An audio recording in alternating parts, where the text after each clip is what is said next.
Beloved, there is something already crossing the threshold of your life, not waiting in some hazy horizon you can barely imagine, not postponed to a distant chapter you have not yet reached. It is pressing into this exact moment, into these same days you are living now. The landscape of your life, which you once thought was barren or unfinished, is heavy with fruit that has been maturing out of sight, in layers of reality your eyes could not penetrate. Where your reach ended, where your tools registered nothing, where your senses concluded that nothing was changing, a quiet completion has been taking place. Before you step any further into this day, I need you to see a truth that has the power to reorder every memory, every struggle, every long night that led you here. You are no longer standing in the era of planting. You are not lingering in the middle of the growing season. Those chapters closed behind you while you were still wondering whether anything was happening at all.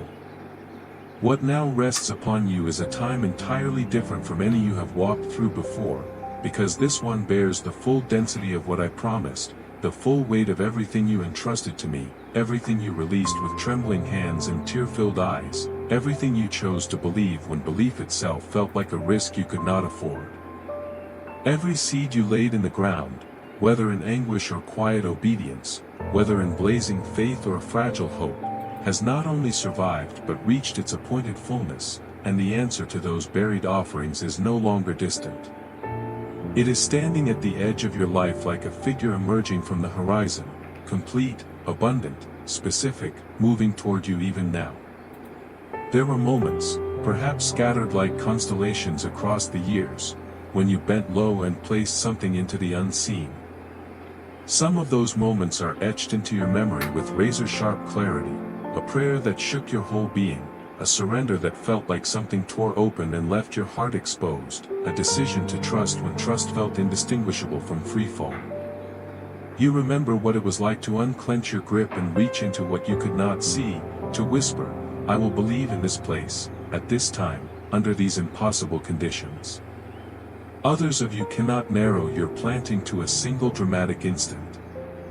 Your seeds dropped in the most ordinary hours, in commutes and kitchens, in unremarkable Tuesdays and weary midnights, in all the days when nobody applauded and nothing glittered.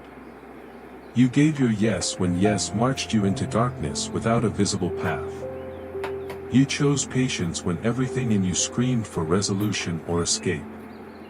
When your instincts insisted, force an outcome or walk away, you chose instead the holy difficulty of waiting with trust. You remained steady in relationships that did not mirror your loyalty, poured energy into work and callings that did not notice your sacrifice or call your name from a stage. You prayed when prayer felt like speaking into a void, when the ceiling over your life seemed solid and soundproof and your words dropped back around your feet like echoes with nowhere to land. And still you spoke, still you reached, still you held to the possibility that every syllable was traveling farther than you could trace.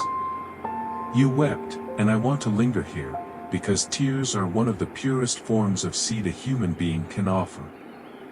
They are not crafted or curated. They cannot be posed or polished. They rise from a layer of the soul that refuses to lie. Every tear you cried over hopes that seemed too delicate to live, over people whose names burned in your prayers, over dreams you carried long after they appeared to have died, those tears sank into eternity like seeds loaded with the unfiltered weight of your heart. And nothing moves me more than a heart that comes in its raw, honest fullness. Not one of those seeds, not one drop of your weeping, vanished into emptiness. Every single thing you pressed into my hands, every quiet sacrifice, every hidden act of trust, every dawn when you rose against the heaviness that tried to pin you down, every moment you chose kindness with an empty reservoir, every time you offered grace while you yourself were starving for it, was received, counted, honored. None of it was discarded, misplaced, or erased from my attention. This is the foundation on which I need your understanding to rest. Nothing you sowed was wasted. This is not a platitude meant to soothe you temporarily. It is a structural law embedded into the way I designed existence to function. As surely as the planets follow their paths, as surely as the sea answers the pull of the moon, as surely as seasons turn in precise succession, so does this remain true: whatever is planted will respond in kind, and whatever is given with faith will rise again in a form more expansive than the form in which it was given. A single seed does not return as a single seed, but as a tree, as fruit, as shade, as nourishment for many. This dynamic is not upheld by your flawless performance, your perfect consistency, or your capacity to feel spiritual enough. It is upheld by who I am and by what I established before the first dawn. It is alive and functioning in your story right now, embracing every seed you ever sowed, the ones you placed with confident hands and the ones you slipped into the ground while your faith trembled and your eyes were still wet, the seeds you planted while you were unsure anything would grow at all, on days when your belief felt microscopic, brittle, nearly exhausted, and yet, in my sight, still entirely sufficient. Faith the size of the smallest seed, if it is genuine, if it is given honestly, carries enough power to produce a harvest beyond its own scale. The season that is opening around you is not abstract, not symbolic, not merely an idea meant to encourage your emotions. It is real and weighty and particular. It will touch actual circumstances, shift tangible situations, arrive in forms you can see, hold, and experience. And I want to describe this to you because many who have lived for years in the long stretch of waiting forget how to live in the time of receiving. When the heart has become accustomed to deferring hope, it can stand in the middle of fulfillment and still brace for disappointment. A person who has been trained by delay can look out over a field thick with grain and hesitate, unsure whether they are truly invited to gather what stands all around them. They may begin to shrink the meaning of what has arrived, to call it coincidence or too good to be trusted, so that if anything shifts, they believe they will not be hurt as deeply. They move through blessing with the hesitancy of someone who expects at any moment to hear that there has been a mistake, that it does not actually belong to them. I am calling you out of that posture now. The abundance in front of you is not an error. It is not someone else's inheritance accidentally delivered to your door.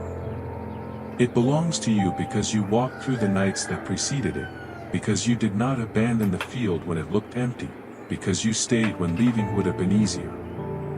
You carried the weight of invisible growth in seasons that felt utterly thankless, and now the timing has tipped.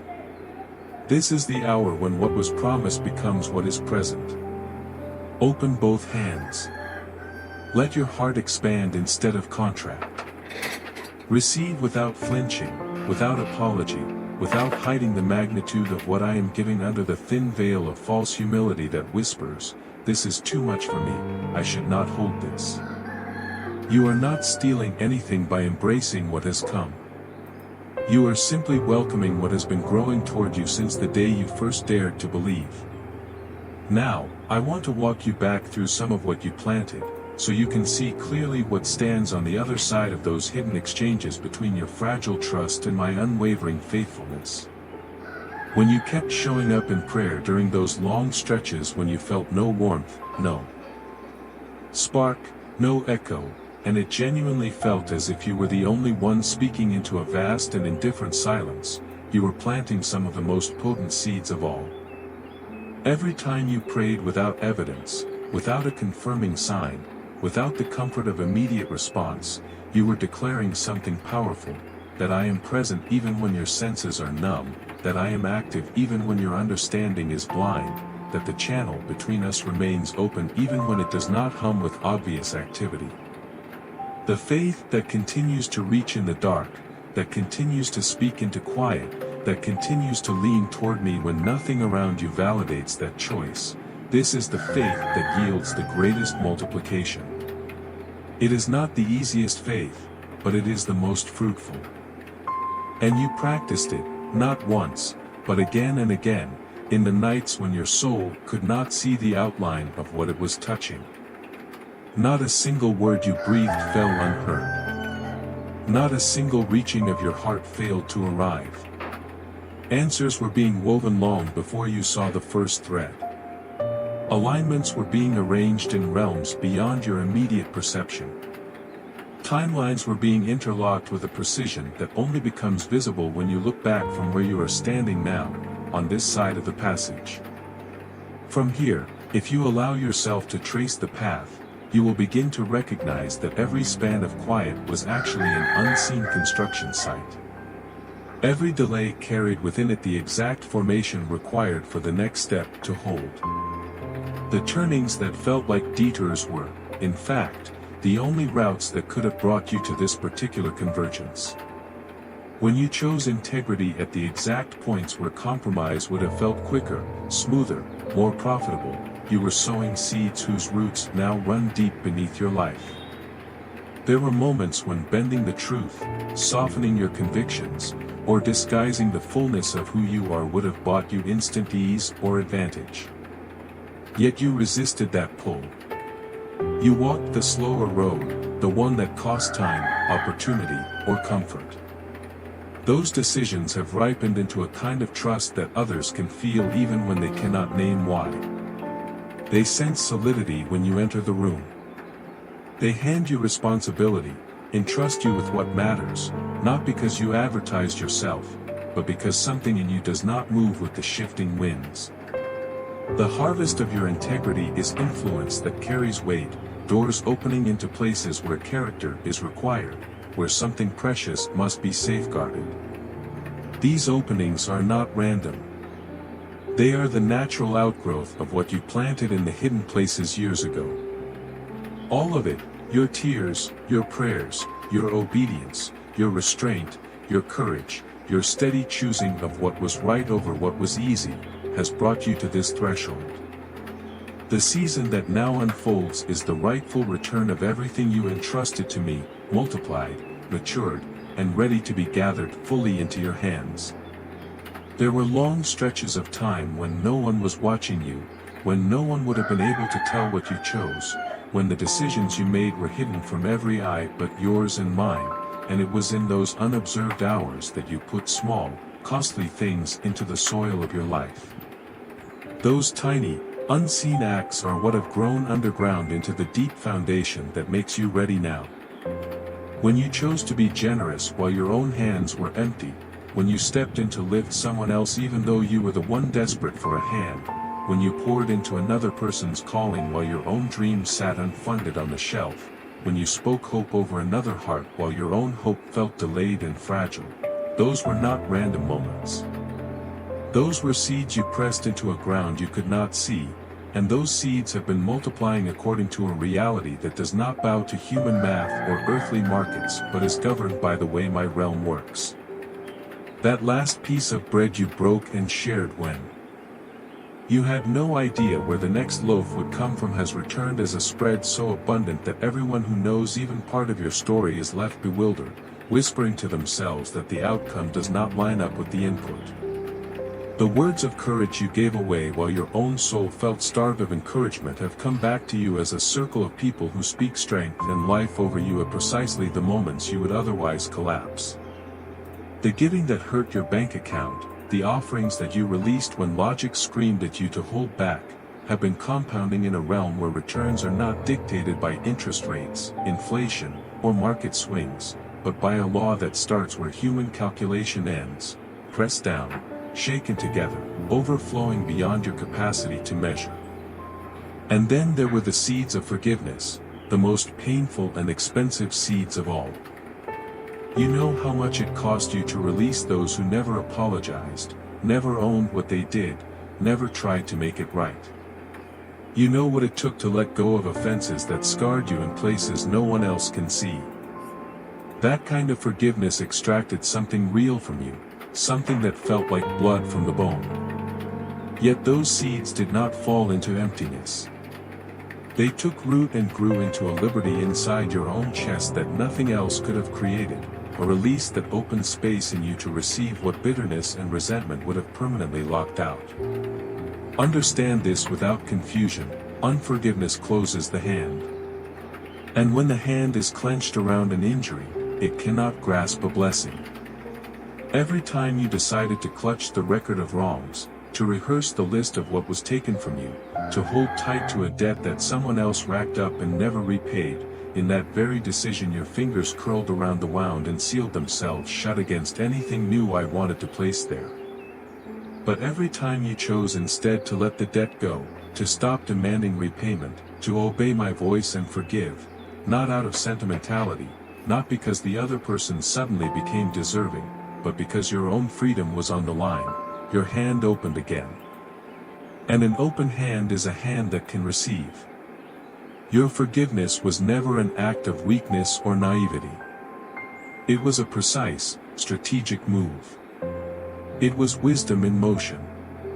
It kept your heart from hardening, your spirit from souring, your future from narrowing down to the shape of your past pain. The liberty that has quietly grown in your inner world because of those choices, that unexplainable ease in your breathing when you think of people who once pierced you deeply and realize the sting is gone, that peace is not a small prize. It is a crown, part of the harvest itself, a wealth that is more valuable than most people can imagine and something you will carry with you into every new chapter. Now I want you to see what was happening in the seasons when everything on the surface looked dead, stagnant, or hopeless. In the long, quiet intervals where you saw no evidence of progress, where circumstances looked as if they were frozen in place, where the loudest question in your heart was not, "Do I believe in God?" but, "Is God doing anything at all with what I believed?" Those were not wasted months or years. Seeds, by their nature, do not send you updates. That is one of the core dynamics of how my rule operates in your life and one of the main reasons many people grow discouraged and walk away before their harvest breaks through. A seed does not tap on the surface of the soil to reassure you. It does not raise a little flag that says, "Still alive. Still working. Please be patient." It works in silence. It works in darkness. It works buried under pressure, in a realm no human eye can penetrate. Inside the seed, quietly and invisibly, the shell splits. A delicate root presses downward, searching for water, a slender shoot pushes upward, reaching for light. Everything essential is happening out of sight. Whether you feel optimistic or depleted, whether you are paying attention or looking away in frustration, whether you believe or doubt on any particular day, the process inside the seed continues. Growth does not wait for your mood to improve. The promise moves forward whether your surroundings resemble a flourishing field or a barren wasteland. And the most decisive development, the part that determines how large, how stable, how enduring the final harvest will be, is the phase you cannot monitor, the hidden underground work. Every chapter of your life that seemed unproductive, every stretch that looked like loss, every delay you interpreted as denial, I was using to extend your roots deeper into the bedrock of my reliability. I used disappointments to send roots farther down. I used unanswered questions to anchor you more firmly in what cannot be shaken. I used the waiting to shape capacities and structures in your inner life that would be strong enough to bear the full weight of what you were asking me for without collapsing under it, without twisting it into a curse, without letting sudden abundance crush what it was meant to bless. Because pressing a great harvest onto a life that has only shallow roots doesn't always create testimony. Sometimes it creates ruin, arrogance, waste, moral collapse, and exposure of fractures that were never healed because the person rushed past the forming season. That is not your story now. Your roots reach deep. The years you wanted to skip, the nights you cried through, the mornings you woke up exhausted from believing, the prayers that felt more like groans than words, those very periods have done their appointed work. They have woven a root system wide enough to tap into deep reservoirs of my provision and strong enough to support what I am releasing without snapping under the strain. The hardship was not an accident. The duration was not a penalty. Both were the deliberate care of a gardener who knew exactly how much root would be required to hold the harvest that was always in the blueprint. Picture an old tree that has stood through an entire lifetime of storms, winds tearing at its branches, rain lashing its trunk, seasons of drought and flood. Over decades, its roots have driven down 30, 40, 50 feet into the earth, drinking from aquifers that shallow-rooted saplings can't touch, latching onto layers of rock that no surface gust can budge. Then comes a storm unlike any before, a storm that snaps young trunks and rips up newly planted trees in a single night. When the clouds clear, that old tree remains. Not because of chance. Not because the storm skipped it. It stands because every previous storm taught its roots how to go deeper, how to cling harder, how to find water in hidden places. The storm itself became the tool that made it unshakable. That is what has happened in you. You are that tree, and the weight of harvest I am now placing in your life can only be carried by the kind of roots you now possess. Every area where you have planted, every region of your life where you have sown in faith, has ripened into a field ready to be gathered. Walk with me through those fields in your imagination, so that when each part of the harvest arrives, you will recognize it and take hold of it fully. In the realm of provision, the ground is opening. Think back over every act of financial faithfulness, not only the dramatic sacrifices you still remember, but the ordinary, almost forgettable choices that no one applauded and that you yourself rarely revisit in your mind, though I have never lost sight of one of them. Every tithe you brought when that tithe meant adjusting your own needs. Every offering you released when the numbers didn't make sense on paper. Every time you paid someone's bill, covered a need, or slipped help into a situation that cost you in a tangible way. Every occasion when you chose to trust me with open hands rather than tightening your grip for the sake of feeling safer according to human logic, each of those became a seed inside my economy. And my economy does not function like the financial systems you live under. In my order of things, what you give does not vanish from your ledger. It enters a different form of account where it multiplies in your favor, not on the basis of market trends but in alignment with a supernatural scale, 30 times, 60 times, 100 times and beyond. That is not a poetic exaggeration, it is the lower threshold of what I can do with a willing gift. The financial increase coming will trace back not to your strategic networking, not to the cleverness of your planning, but to the moments you trusted me enough to plant when it looked safer to hoard. It will arrive by routes you did not map out, through openings you did not orchestrate, from people and places you never expected to be connected to your story. This is intentional. When supply flows through channels you did not manage, when doors swing open that you did not knock on, when favor comes from quarters you never cultivated, you will be able to see my handwriting on it clearly. Human effort can absolutely produce results, and your diligence matters. But what I am sending is not just results, it is a harvest, a scale and kind of return that you cannot attribute merely to your own hustle. At the same time, a harvest is rising in the territory of your health and vitality. For some, the seeds were small acts of alignment with wisdom, honoring the body given to you, making hidden choices that no one praised, resting when you needed rest instead of driving yourself into the ground, feeding your body and mind with what nourished instead of what numbed, allowing yourself to heal instead of forcing yourself to pretend you were never hurt. For others, the seeds were stubborn prayers over diagnoses that defied every natural remedy, whispered petitions in hospital rooms, declarations of trust spoken through tears. For still others, the seeds were the refusal to surrender to despair in your mental and emotional life, the decision to keep reaching for wholeness even when wholeness seemed unimaginable. Whatever you have sown into your physical, emotional, and mental well-being is now breaking the surface. Places that felt depleted and permanently damaged will feel breath moving through them again. Energy will return to limbs and habits that got used to dragging. Thought patterns that were muddied and heavy will start to clear, as if fog is lifting and you can finally see your own mind again. You will step more fully into the kind of integrated wholeness I always intended for you, not as a random stroke of luck, but as the direct yield of every prayer, every choice, every act of faith that honored the fact that your body and soul are not disposable but sacred. There is also a harvest coming in your relationships, and this one can be the most delicate to receive.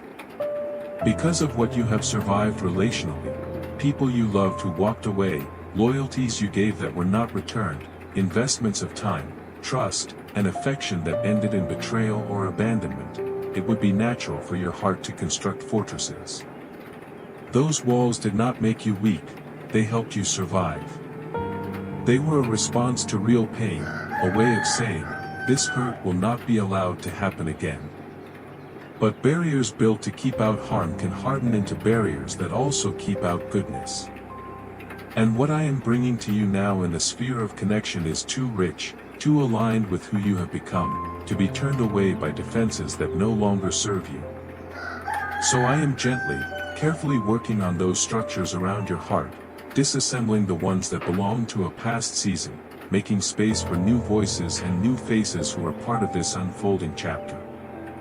The bonds that are on their way toward you do not carry the same character as the ones that wounded you. They are of a different quality, people who see what I have placed in you and draw it out rather than diminishing or competing with it, people who come into your life not as silent consumers but as contributors who add joy, stability, and clarity, people whose presence aligns with your calling instead of dragging it off course, people who can stand beside you in celebration and in difficulty without disappearing when the atmosphere changes. As these relational harvests arrive, you may feel the old urge to retreat, to assume loss is inevitable, to brace yourself for disappointment. When that happens, remember the tree you have become and the roots that hold you now. You are not entering this season as the same person who walked through the old wounds. The storms that once threatened to break you have instead made you steady. With your roots anchored deep in my faithfulness, you can open your hands, your heart, your life, and receive what I am sending without fear that the blessing will destroy you. The fields are ready. The growth that was hidden has matured. And what is unfolding around you now is not random favor, not accidental timing, but the long-planned, deeply prepared harvest of every hidden seed you ever sowed when only you and I were there to see. Right now, the kind of people your heart has longed for, those whose loyalty does not shift with mood, whose encouragement is clean and uncalculated, whose simple presence feels like an undeserved miracle you are somehow allowed to enjoy, are being woven into the story of your days. Some are already beside you, quietly faithful, still partially unseen by the eyes of your own awareness. Some are moving toward you from directions you have not thought to notice yet. Others will step into your life through circumstances so clearly aligned that you will sense intention in every detail, especially in the lives of the ones you have carried in prayer for what has felt like forever. Those prayers, the ones you spoke when your voice shook and when no one else saw, have not disappeared. They have surrounded the wandering ones like a gentle, invisible atmosphere, softening the soil around their hearts, preparing the road that leads them home. The prodigal is turning, not because you found the perfect strategy, not because you managed every variable correctly, but because steady, quiet intercession has been used as a tool in the hands of a patient father who never gets tired of pursuing. The seeds you buried in the ground for your family are breaking the surface now. Watch closely. In the beginning, it may look like almost nothing, a tone that is less defensive than before, an unexpected text, a conversation that cracks open a door long bolted shut. Do not dismiss these as small. They are the first green shoots after a long winter, the early evidence that what you sowed in tears is alive and working its way toward full expression. But there is a part of the harvest I want to place at the center of your attention, because it has been at the center of my intention, the harvest connected to your calling, your assignment, the deep work you were born to do. This is the area where you have waited the longest, held on through the hardest nights, and returned again and again when it would have been easier to walk away. You have been in training for years, sometimes with clear purpose, sometimes in what felt like fog, learning, building, refining, practicing skills that seemed to have nowhere obvious to land. Yet you still showed up. You still chose the unseen work over the comfort of disengagement. You kept developing something inside you that had no immediate platform, driven only by the sense that one day it would be needed. That long obedience, that persistent preparation when no spotlight was on you, has been one of the most powerful seeds you ever planted. Because true readiness, readiness that grows slowly, through many seasons, without being rushed by insecurity or pride, is a rare quality. And what is rare holds extraordinary value. While you thought nothing was happening, a framework was being assembled under the surface of your life. The ground was quietly being leveled. Paths were intersecting at the right angles. Doors you could not see were being built, hinged, and set in place. Now those doors are beginning to open. Opportunities that fit you with almost frightening precision are appearing, not as accidents, not as random fortune, but as the visible edge of a design that has been unfolding even while you felt stalled. My work does not freeze. My purpose does not wander off and get lost in the wilderness of your delays. The call I placed on you did not expire while you waited and wondered if you had missed it. Time itself has been moving steadily toward this moment, this window, this season when what was cultivated in obscurity is released into view. Step into these openings without apology, without shrinking back because someone else seems more confident or more naturally bold. You are not an intruder here. You are arriving on schedule. The learning has been deep. The equipping has been thorough. Every chapter that felt disconnected has contributed exactly what was needed. You are not pushing ahead of your time, you are walking into the hour that has always been meant for you, in the timing that is never late and never misaligned. But there is something weighty I want you to hold as you enter. The way you hold this harvest matters more than the size of the harvest itself. Character is the vessel that will either allow abundance to flow as a blessing or cause it to ferment into a burden. The increase that is coming will not be one-dimensional. Provision will rise. Relationships will flourish and be restored. Your influence and visibility will expand. A harvest that touches many areas at once calls for an inner life that can respond from many angles at once. When provision grows, the instinct of fear is to clutch, to hoard, to build walls around yourself as if the source might dry up at any second. That is not the way of this season. What I am giving is meant to be received with clear-eyed gratitude, managed with wise intention, and shared with a generosity that remembers where it all came from. Inside every harvest is the seed for another. The surest way to step into the future harvest is to sow deliberately from the one you are receiving now. When relationships mend and new, beautiful connections arrive, they are not to be treated as stepping stones or tools to be used for personal advancement. They are living gifts, entrusted to your care. Be present. Listen well. Invest with the same faithfulness with which you once invested into barren ground. Relationships, like fields, remain fruitful only when they are tended, honored, and watered over time. When your calling finds its stage and visible opportunities begin to gather around you, there will be a temptation to let public recognition rearrange your internal identity. Resist that.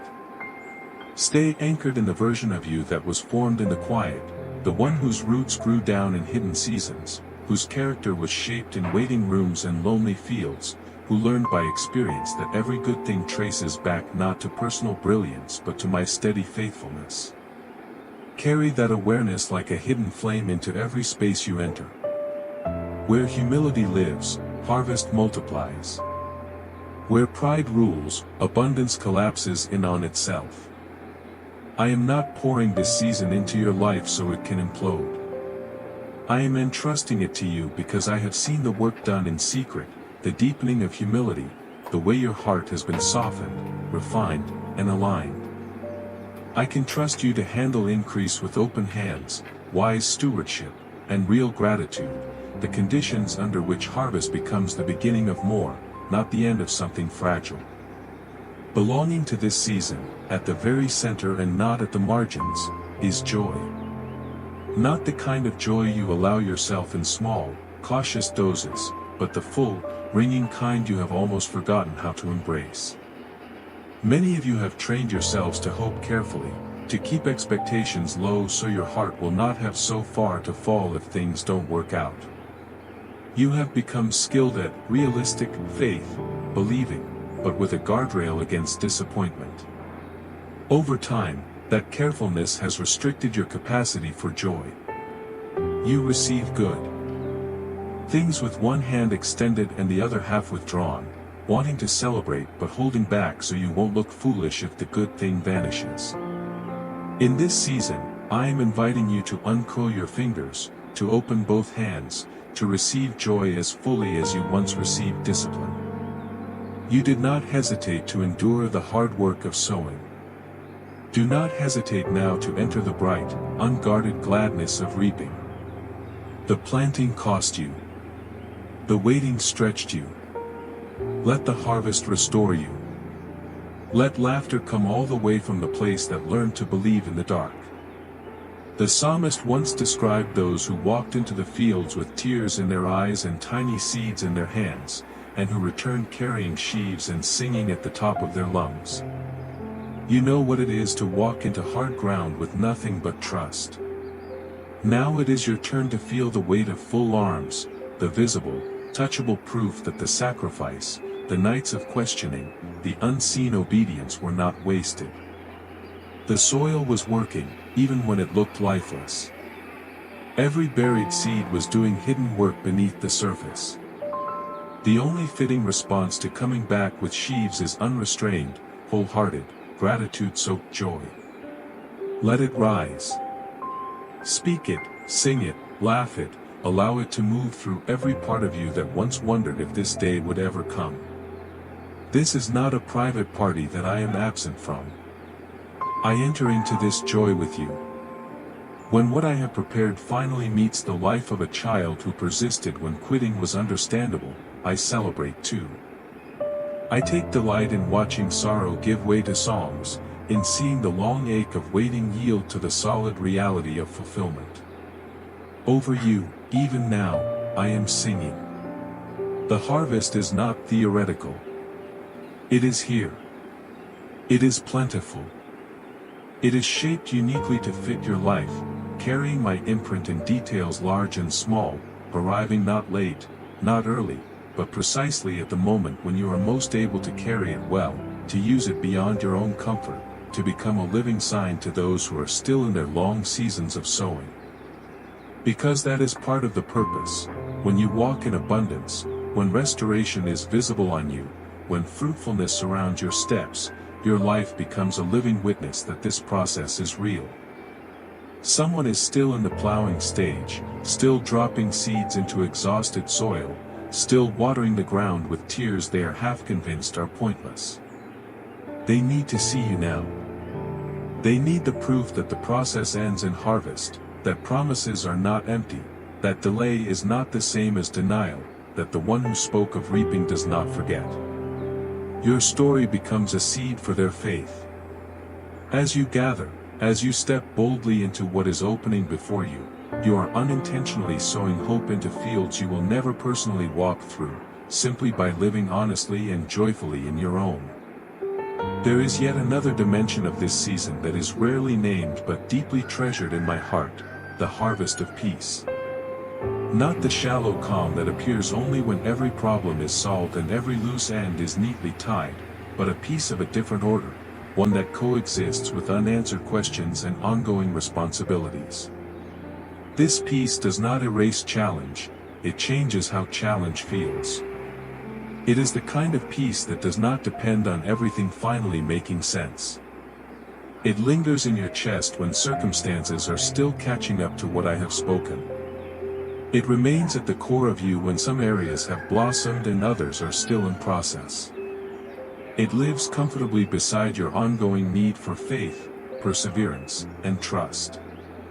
This peace is not an accidental byproduct, it is itself a harvest, grown from every moment you surrendered what you could not control, from every day you chose to place your weight on my goodness when visible evidence seemed thin, from every time you opened your hand and handed me what you could not carry. That long, steady trust has produced something precious, a peace that does not belong to the world, and so the world cannot confiscate it. It is rooted deeper than any storm can reach. It runs through this season like a river through a fertile valley, nourishing everything else that is emerging.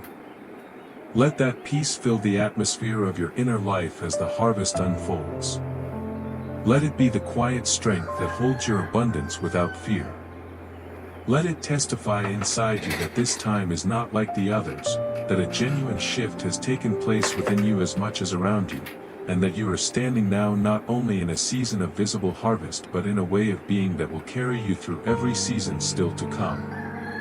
The season of waiting is yielding to a season of arrival, and what is coming toward you is not merely visible favor or outward change, but a deep, almost cellular assurance that you are standing in the exact place I meant for you to stand, receiving precisely what I always intended to place in your hands.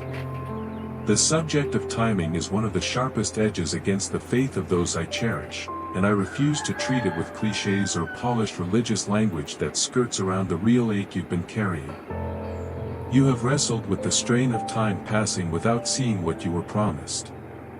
You have held on to words that were vivid and undeniable, while watching calendar pages turn far beyond what any reasonable forecast would have predicted. In quiet, honest moments of prayer, moments I treasure because they came from unedited places in your heart, you have asked whether I lost track of what I spoke over you, whether the twists and turns of your story knocked you off the road where fulfillment was supposed to meet you, whether the long-awaited shift in season would ever actually arrive. None of those questions offended me. They did not weaken my resolve or alter the direction of what I was shaping for you. They simply showed me that you were truly in this with me, that you cared deeply about my words, that you were observing, engaged, unwilling to slip into numb resignation. Your questions told me you were invested in the outcome, not floating through your life half asleep, and I honor that. I honor the heart that cares enough about what I've promised to bring me the hardest questions instead of settling for shallow answers. Now I am answering you openly and plainly. The harvest is not late. My timing is never behind schedule. What you are moving into is arriving in the exact window when you could carry it with strength, shepherd it with integrity, apply it with wisdom, and share it without fear or greed. If it had been released in an earlier version of you, before your roots anchored deeply enough, before your character had the weight to carry influence, before your inner capacities had been developed to hold what I was planning, the very thing you longed for either would have slipped through your fingers or would have crushed what was not yet ready to bear it. I did not prolong the process because I was stingy or indifferent. I prolonged it because I was constructing something in you. Every extra day, every extra month, every extra year in the growing season was not a postponement of my word, it was the continuation of the work that makes fulfillment durable instead of brief and fragile. Picture the difference between fruit yanked from the branch too soon and fruit allowed to remain until the exact moment of full maturity. Fruit harvested prematurely is firm in all the wrong ways, sour where sweetness was meant to live, underdeveloped in taste and texture, never revealing the fullness of what was hidden in its seed. But fruit that is allowed to stay connected to the vine until the natural process completes its assignment, until the sugars have concentrated, until the flesh has softened into its intended richness, until the unseen processes inside it are finished, that fruit is the embodiment of promise fulfilled. It tastes like everything the seed silently carried from the beginning: richness, depth, sweetness, completion, a goodness that makes the waiting feel justified. You are like that fruit, and I chose to wait until your readiness matched the magnitude of what I was sending. The delay was not cruelty, it was fierce love from a God who refused to hand you a good enough version when the best version simply required more time attached to the vine. Receiving a harvest is not passive. It requires intentional building ahead of time. A farmer who expects overflowing fields does not start constructing storage after the crops are already cut. He builds capacity long before the first full basket arrives. That kind of preparation is not wishful thinking, it is embodied faith, a visible declaration that the harvest is real, that it is on its way, and that there must be actual space ready to contain it. Preparation is faith translated into structure. If you are being readied for increase in the area of provision, that preparation begins long before the numbers in your account change. It looks like allowing me to reshape the way you view money itself, letting generosity take root in your heart before you ever steward larger amounts.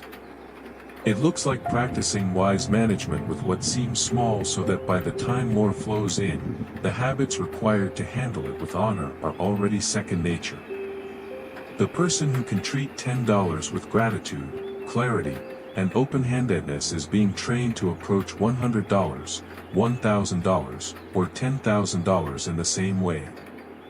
Whatever patterns you live with now are the patterns that will scale with your harvest, so choose them deliberately while the amounts still feel manageable.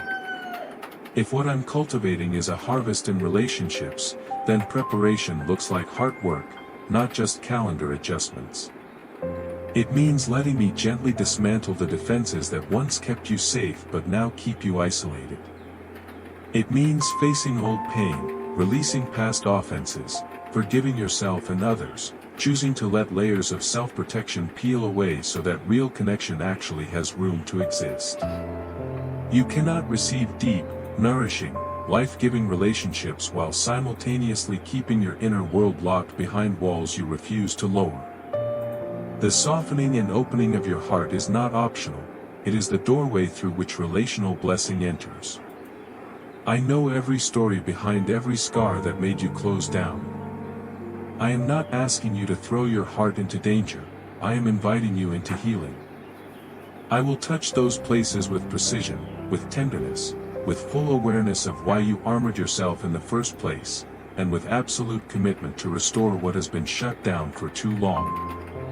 If the harvest ahead of you is connected to your work, your calling, your assignment in the world, then preparation looks like leaving the safety of rehearsal and stepping into the arena where your efforts can actually be seen. Many remain in eternal practice mode, endlessly refining, endlessly studying, because as long as the real moment hasn't arrived, they never have to face the risk of, what if it doesn't work? Or, what if I am not as gifted as I thought when my life is no longer theoretical but observable? These are not imaginary fears. I see them.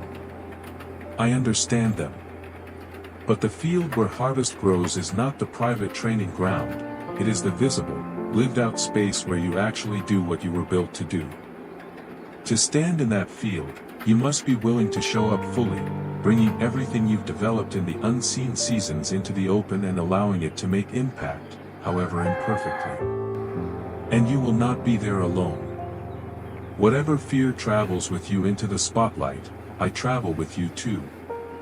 Wherever uncertainty clouds your courage as you move from hiddenness into visibility, my presence arrives ahead of you, filling each space, each interaction, each open door. My presence in those places is not ornamental. It alters atmospheres. My favor, attached to your choice to move in faith, creates pathways your skill could never carve out on its own. It forges alignments no strategy session could manufacture. It produces outcomes your hard work by itself could never generate. I do not replace your effort, I breathe through it, amplify it, and cause it to yield results that make observers whisper that something beyond human talent is in play. They are right. There is, and it is me. The kind of increase I am speaking of is a multiplication that outruns the laws of normal cause and effect. When a farmer sows, natural multiplication is already remarkable, one seed giving rise to a plant bearing many more seeds. That return, though impressive, follows the predictable patterns built into creation, biology, soil composition, weather, tending. It is the harvest human wisdom and consistency can anticipate under ordinary conditions. But what I am doing in you is not merely that kind of predictable increase. It is what happens when I place my own intention on the outcome, when my favor, my delight, my decision to pour out goodness collides with the seeds you have sown in trust. At that point, the ratio is no longer constrained by natural systems. It is set by the heart of a God whose supply has no end, whose kindness toward his children is not measured in small, cautious increments, and whose joy in startling those who lean fully on him is one of the steady delights of his eternal nature. When I speak of returns described with numbers like 30-fold, 60-fold, 100-fold, I am not handing you a rigid chart or formula. I am giving you a picture of what happens when blessing touches faith-filled obedience. Those numbers are not ceilings. They are signposts, examples that say, think beyond what you've seen so far. In your particular story, with your particular seeds, planted in your particular conditions, the actual multiplier may surpass any illustration you've encountered. I am not confined by my own metaphors. I authored them to stretch your imagination upward, not to define the edge of what I can do. Live in such a way that you are prepared for the outcome to be larger than what you quietly predicted. Prepare to hold what comes and find two simultaneous truths rising in you. I trusted that you would be faithful, and at the very same time, I did not realize it would be this abundant. Those twin emotions will not contradict each other. Your faith knew I would act, your finite mind could never fully picture the scale. There is one more matter we must confront before you step further into this new phase, because it lingers like a shadow over many who have waded through long, complicated seasons. You have wondered if somewhere along the journey you disqualified yourself from receiving what you once believed was yours. You replay the chapters when your trust was threadbare, when disappointment grew loud, when you withdrew from prayer or drifted into inconsistency, when choices you made fell below the clarity you possessed. In the most vulnerable corners of your mind, where you are not trying to impress anyone, you have whispered to yourself that maybe the harvest belongs to someone stronger, purer, more steady, and that perhaps you forfeited your claim without realizing it. Hear me in this without distortion, you are not disqualified. The harvest has not been reassigned. The seasons when your faith flickered did not erase the seeds you planted when your faith burned bright. Your doubts did not annihilate your earlier trust. Your failures did not undo the years you walked in humble obedience. The tangled, imperfect middle of your story has not invalidated the word that was spoken at the beginning, nor has it disrupted the fulfillment I have said at the end. My reliability is not founded on your flawless performance. My promise is not a contract that expires the moment your consistency wavers. My determination to bring you into your harvest is rooted in who I am, not in a polished version of who you are. My character does not fluctuate with your mood, your track record, or your self-evaluation. What I pledged to you in the days when you felt strong and certain remains intact on the days when you feel like a bruised stem barely standing. The harvest is not a prize for perfection, it is the natural outworking of seeds truly sown. I have been the one watering them, guarding them, nurturing their growth in soil you could not see, and now, in the exact moment I chose before you ever noticed the passage of time, they are breaking the surface and coming to fullness in your life, carried by my unwavering faithfulness. There is a particular rhythm to the way I work with time in your life, and in that rhythm your faith has never been required to be flawless, unshakable, or endlessly strong. What has mattered to me is not the absence of fear, questions, or fatigue, but the simple, stubborn way your faith has kept returning. Again and again, you have stood back up. Again and again, you have whispered, I don't always see this clearly. I don't always feel as certain as I wish I did. But I still believe. I'm still here. That is the kind of faith that has been rising and falling and rising again in you all along, uneven, unfinished, yet honest and beautiful. And that faith has always been enough. Not one moment of your journey required a more impressive version of you. So as you step out of the long months and years of sowing, I do not invite you to drag a heavy trail of regret behind you. You do not need to carry the list of how you think you should have performed differently, trusted more quickly, or waited more gracefully. That particular season, the rough, stretching, hidden growing season, is complete. What stands before you now is not a test of whether you deserved a different past, it is the moment of receiving what I have quietly prepared for someone who kept planting when the ground looked resistant, who kept trusting when trust felt costly, who simply did not walk away. You are standing at the edge of a field that bears your name, a field that belongs to you without apology or hesitation. And while there will be much for your hands to gather in the visible world, I want you to notice the harvest that no one else may ever see. Deep beneath all the small obedient choices you made, something has been maturing inside you. There has been an inward ripening of your heart, your temperament, your way of being with me and with yourself, and that inner work is the quiet engine that will support everything else that unfolds. Because the moment obvious blessings arrive, the human heart is tempted to overlook the invisible changes that made those blessings safe to carry. Each time you resisted the urge to lash out and instead held your tongue, you weren't merely avoiding damage, you were cultivating patience. Each time you loosened your grip when you wanted control and chose to trust me instead, your faith gained depth. Each time you stepped back from needing to be right or recognized and chose humility, wisdom expanded in you. On the days when shame told you that your weak faith disqualified you, yet you decided to speak kindly to yourself and allow room for your own process, compassion took root.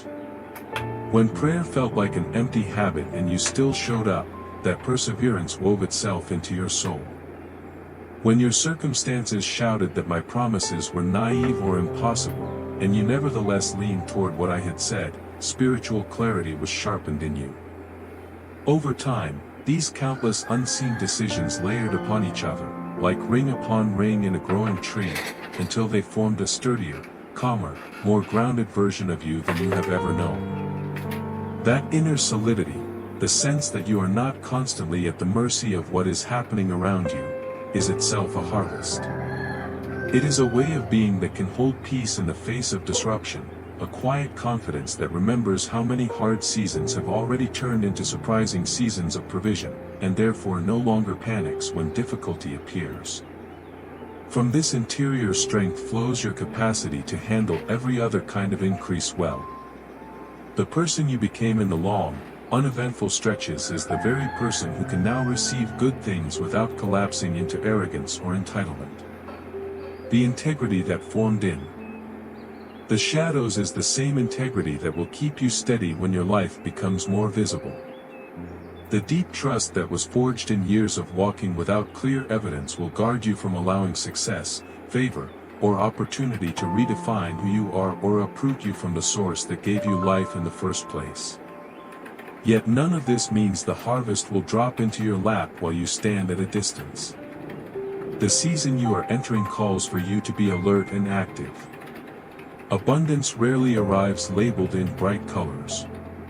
It slips into your days through ordinary-looking openings that only attentive hearts recognize. This is a time for open eyes and ready hands. The answer to prayers you almost gave up on may appear as a phone call you weren't expecting, a connection that seems random until you sense my fingerprints on it, an invitation or opportunity in an area where you quietly stopped hoping. A long-stalled conversation may finally move toward healing. A sudden, quiet knowing about what to do next may settle on you in a moment when you were not even trying to figure it out. These are not coincidences. They are the early fruits of the field you have been tending. Your role is to notice, to welcome them as what they are, and to take steps in response, as someone who understands that these moments carry purpose and promise, not mere luck. As you receive, Let gratitude become part of your movement, not an afterthought. Gratitude is not just a polite response, it is a spiritual posture that closes one cycle of faith and opens the next. When you acknowledge that the goodness arriving in your life is not the product of your cleverness, networks, or flawless timing, but the outworking of my faithfulness joined with your imperfect trust, your heart stays aligned. Gratitude steadies your gaze on me as the giver, rather than enticing you to fixate on your own capacity as if you were the source. And gratitude that you are willing to speak, out loud, specifically, in ways others can overhear, is weighty. It shifts atmospheres. When you name my kindness and reliability in front of those who are watching your story, you are not bragging about your blessings, you are planting seeds in their hearts. Someone will notice the change in your life. Listen as you say, this is not random. This is what happens when you keep trusting, when you keep sowing even when nothing seems to be breaking through, and in that moment, something small yet powerful will be buried in their own soul, a fresh seed of hope, the belief that maybe their waiting is not wasted either. In this way, your testimony becomes an act of generosity. While you are busy gathering what has ripened in your own life, you are also quietly sowing in the lives of others. Your story, honestly told and clearly credited to my unwavering kindness, becomes the very encouragement someone else needs to continue watering seemingly barren ground, to keep praying with tear-streaked faces, to hold on to the idea that harvest is real even when the field still looks stubbornly empty. You are not simply receiving for yourself. You are becoming visible proof that what I promised about timing and return is not a metaphor reserved for other people. It is real, it is personal, and it manifests in specific days, decisions, and details. Understand also that the abundance you are moving into has never been intended to terminate with you. The extra that will remain once your needs are met and your future planting is secured is not an accidental surplus. It is purposely measured overflow, designed to move beyond the boundaries of your own story. Think of the one who works the land. When the yield is great, they do not hoard every stalk and seed in private storage. They keep enough to nourish their household and to seed the next round of planting, and then they allow what remains to circulate outward, to sell, to share, to trade, to bless. So it is in my kingdom. There is a holy design woven into the way I entrust you with more than enough. The one who once stood in lack and cried out for help now has the joy and weight of becoming the helper. The person who once begged for open doors becomes the one quietly opening doors for someone else. The very increase that once arrived as an answer to your desperate petitions becomes the resource I place in your hands so you can become a living answer to the petitions of others. When you take what has come to you and, instead of clutching it in fear of losing it, you release portions of it with intentional love, something shifts around you. The pattern of giving and receiving in your life moves to a new dimension. Seeds planted from a place of sufficiency carry a different kind of power than seeds planted from emptiness, though I have honored both. When you sow from a full field and still choose to let go, you are declaring that you trust me not only when you are in need but also when you are surrounded by plenty. That kind of trust multiplies. The more open-handedly you steward what you've been given, the more space there is for future harvests to grow in and around your life. You are entering a span of time in which your capacity, emotional, spiritual, relational, even practical, will stretch beyond what you've known. I am enlarging what you can carry and what can move through you. That expansion is not a private privilege, it is a shared inheritance for everyone whose journey intersects with yours, everyone who will quietly be strengthened, provided for, or inspired through what you choose to do with your portion. Yet I also want you to understand that not all returns will be the kind that can be photographed, measured, posted, or easily explained. Some of the richest outcomes of this journey are reserved for the secret places of your soul, where no one but you and I can truly see. One of those is the harvest of faith itself. When trust has gone through fire and emerged intact, it does not always announce itself with dramatic changes on the surface. To others you may appear to be the same person, walking the same streets, doing the same work, keeping the same commitments. But from within, you know that the quality of your believing has shifted. It has grown more rooted, less frantic. It is increasingly anchored in what is true rather than in what is currently visible. This quieter, steadier faith may not impress the world, but it will change the way every single day feels to you. It alters how you face decisions, how you encounter disappointment, how you interpret silence. It will also transform the way you approach the next period of planting when it comes, because you will carry with you a history of my reliability rather than a theory. Your life of prayer carries a similar, hidden fruit. Across the years, through sessions that felt vibrant and sessions that felt numb, you have been building something with me. That long, uneven conversation between your heart and mind has formed a bond that a newer relationship simply cannot imitate. You are learning the tone of my voice, the subtle way I nudge you, the difference between my guidance and the clamor of fear, shame, or pressure. You have discovered that stillness with me is a learned skill, not an instant talent. The familiarity you now feel when you turn your attention toward me is not accidental, it is the accumulated harvest of unglamorous moments of showing up. That companionship, that mutual nearness, is one of the greatest treasures I am giving you. It will be a well you draw from again and again. The same is true of the way you worship. When you have chosen to praise me while your heart was aching, when lifting your voice felt more like sacrifice than celebration, you were building something far more precious than a momentary emotional high. You were training your soul to honor me irrespective of circumstance. The worship that can rise in the dark, cost you tears, and yet remain genuine is a rare and beautiful thing.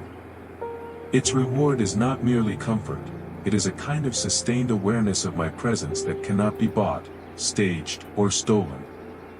This is a harvest too. So I invite you now to see yourself clearly. You are not standing in this place as the same person who once pressed the first seeds into unbroken ground. You have changed. The growth is real, whether you have named it or not. The way you think, the way you respond, the way you listen, the way you yield, these have all been reshaped in ways that matter deeply.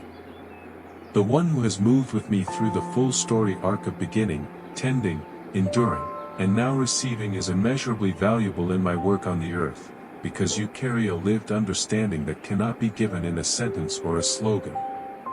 You bear in your character a wisdom that was not gained cheaply but formed slowly, wisdom about how I move, how I speak, how I sustain, how I redeem time, how I bring forth fruit from fields that looked irredeemably barren. There is a kind of growth that has been quietly unfolding inside you, almost unnoticed, while life kept asking you to walk through fog, carry weight you didn't feel ready for, and choose a way forward with no guarantee that you were choosing correctly.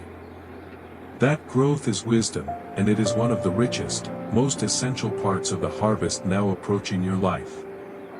Not the kind of wisdom that comes from reading about other people's journeys, but the kind that is carved into you by nights you couldn't sleep, conversations that cut deep, losses that forced you to reevaluate everything you thought was secure, and choices you had to make when the stakes felt high and the map was incomplete. You have stood in places where no outcome was certain, where every option carried risk, where you had to move without reassurance and trust a direction that didn't come with proof. You walked through those landscapes with your eyes not entirely clear, your heart not entirely calm, and yet you kept walking. And as you did, something in you was being refined, your ability to discern, to pause when waiting was wiser than rushing, to step when stillness would have been avoidance, to recognize the difference between what simply looked appealing and what was truly aligned with who you are and what you're called to carry. That earned wisdom is not an accessory, it is part of the yield of this long season, a resource you will draw on again and again as doors open, responsibilities expand, and your life stretches into spaces you have not yet occupied. Because the time of harvest is not a soft landing where everything simply falls into your lap. It is an active, engaged, alert season, full of invitations, intersections, new people, and new levels of assignment that ask you to show up with clarity and steadiness. The same wisdom that was shaped in difficulty will be the compass that helps you sort the invitations that are truly for you from the distractions that would drain you. It will help you see which relationships belong in this unfolding chapter and which ones were only meant for a previous page. It will guide you in handling increase without being handled by it, in treating resources not as proof of your superiority but as gifts trusted to your care by a source you cannot take credit for.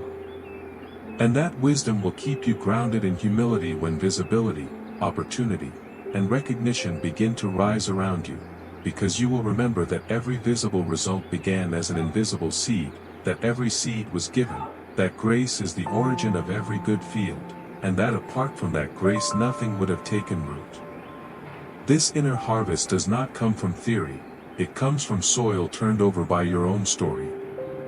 Alongside that wisdom, another harvest has been slowly forming, one that touches not what you do, but who you understand yourself to be. You did not enter this long journey as a blank slate. You carried inherited narratives, conclusions drawn from past wounds, labels spoken over you by others, quiet assumptions about your worth and your place. Some of those stories were true, many were not. As you moved through waiting, silence, and pressure, those inherited ideas about your identity were tested. Waiting peeled away roles and performances you had used to prove your value. Silence exposed where your confidence leaned on noise, validation, or outcomes instead of on something deeper. Difficulty shook the ground under your feet and revealed where you had tried to build a self on fragile foundations: achievement, approval, productivity, comparison. Some of what you thought was unshakable gave way. But what stayed, what could not be torn down by delayed answers, closed doors, or unfulfilled expectations, that is the solid core of who you truly are. The trust that survived seasons of confusion is stronger than trust that never faced a question. The sense of worth that now comes, not from what people see in you, but from the steady knowing that you are held, known, and chosen even when nothing impressive is happening, is more stable than any identity built on applause or accomplishment. Out of all this, a truer understanding has emerged. You have a clearer grasp of who you are and whose you are. That settled identity is not a small outcome, it is the platform on which every other harvest can safely land. When you stand in that truth, you no longer ask your blessings to validate your existence. You no longer treat provision, influence, or breakthrough as proof that you finally matter. You can welcome what comes with open hands because your hands are not clutching it in desperation to justify yourself. You were already loved before anything changed. Already seen before anything grew. Already chosen and carried before any outward sign appeared. The abundance that is coming doesn't create your value, it simply reveals, in visible form, the goodness that has been moving toward you all along. Holding this distinction will protect you in the days ahead, because you will not confuse what you receive with who you are. And as this new season unfolds, know this: the fields of your life are not bare. The long years of planting, praying, stretching, and holding on in the dark have not gone unnoticed or unanswered. Every honest prayer whispered when hope felt thin, every act of generosity that cost you something, every decision to stay kind when bitterness would have been easier, every tear that fell when nothing seemed to change, every yes you offered when it would have been simpler to withdraw, none of it disappeared into emptiness. Those moments were seeds. They went into the ground of your story, hidden from your view, but they did not remain dormant forever. Now, the season is shifting. The unseen is becoming seen. What was only believed is beginning to be experienced. The results may show up in many ways: financial provision, renewed strength in your body, reconciliation where there was fracture, doors opening in places that once seemed permanently closed, clarity about your purpose, opportunities to serve and create at new levels, a peace that feels deeper than circumstances, a joy that is not easily shaken. In big ways and small, visible and quiet, the harvest is making its way into every corner of your life. This does not mean there will be no challenges, but it does mean you are stepping into a stretch of time marked by fulfillment, by return, by fruit that you can actually see and touch. Step into it consciously. Lift your gaze. Let your posture change from bracing for disappointment to expecting goodness, not a frantic, self-reliant striving, but a calm, anchored expectation that flows from knowing the harvest is already underway whether or not you can measure it by the day. Wake each morning understanding that the story of your life is not static, it is moving, and the one who began this work in you is not indifferent or detached. Your field has been watched over since the first moment you dared to sow in faith. There is an intentional, personal care at work in the details of your journey, even in the parts you would have never chosen. In this new season, allow yourself to actually feel what is happening. Do not stand at the edge of your own answered prayers with numbness or suspicion as your only companions. Give yourself permission to taste the sweetness that follows years of stretching, to fully inhabit the relief and joy of promises taking shape in reality. Let your whole heart be present for this, your mind, your emotions, your body, your spirit. This is not about pretending everything is perfect, it is about refusing to rob yourself of the joy that belongs to those who waited, trusted, and stayed when leaving would have been easier. You know what it is to sow in sorrow. You know what it is to care so deeply that the distance between what was spoken over your life and what you could actually see felt like a wound. Your tears were never evidence of failure, they were proof that your heart was involved, that your hope was real, that you were not playing at faith from a safe distance. Those tears watered the ground. That kind of hope, vulnerable, costly, willing to ache, is the soil from which a different quality of joy is born. Joy that comes after such seasons does more than make you smile, it rearranges how you interpret your past, how you relate to the one who walked with you in the dark, and how you view the connection between sacrifice and reward, between what is planted unseen and what finally rises into visibility. This is where you stand now, in the visible side of a long, often hidden process.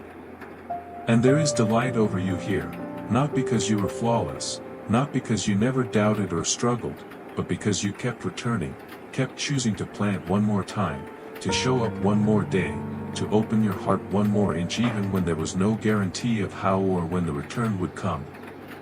The quiet, daily faithfulness you practiced, the kind that nobody applauds, the kind that never trends, the kind that looks utterly ordinary from the outside, is the very thing that has built the capacity in you to sustain this harvest.